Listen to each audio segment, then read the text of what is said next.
8-9 minutes, your team took 15 shots, 13 of them were threes. Yeah. Was that by design? Is that the young players being anxious? Do you think this team will be shooting more threes this year? I thought we were going to break a record there for a second. The amount of threes we were taking. And, we were working on called flow. We're working on our offense of how to transition from our transition offense into our after-action offense of finding ways to hit the paint. And we really settled. That's really what it came down to. Guys are excited to play, anxious, and I thought we had really poor shot selection. It came from a good place. I thought we settled in more in the second half, but is that by design? No, it's not. But thank you for that question. But that's going to be a big thing for our team.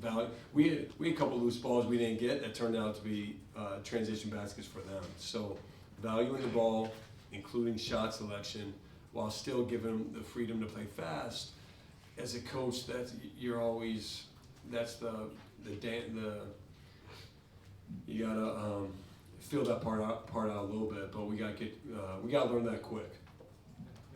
Coach, Jordan Burks was kind of lighting it up in that first half.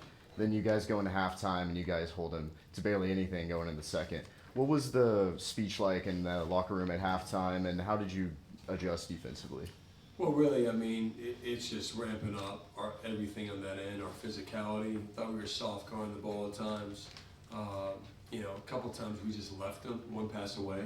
He's a good player. We watched him on film. He's talented and a very good player. So he had a really good game. But for us, we just want to make sure. All right, we always talk about responding. So all right, first half, learn from it. Talked about that adjustment and just ramping up our pickup point and our physicality.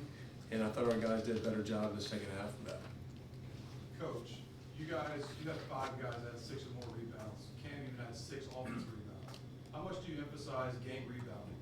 Yeah, rebounding's been a big thing, big point of emphasis. Obviously Cam's a load inside and he's got a knack for the ball. I might have to go back and watch the film. We always talk about not getting stuck in purgatory. You either have to commit to crashing, you have to commit to going back.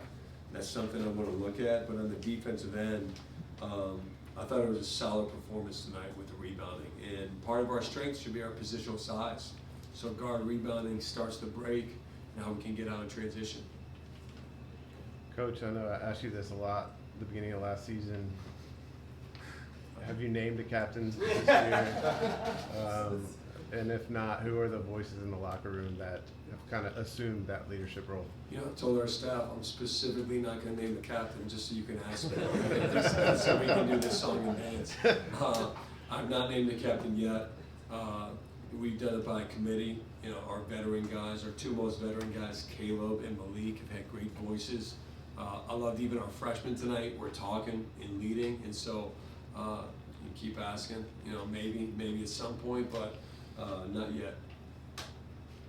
John, going back to rebounding, I wanted to ask you about Darren Harris. He had 6 rebounds, a couple of assists.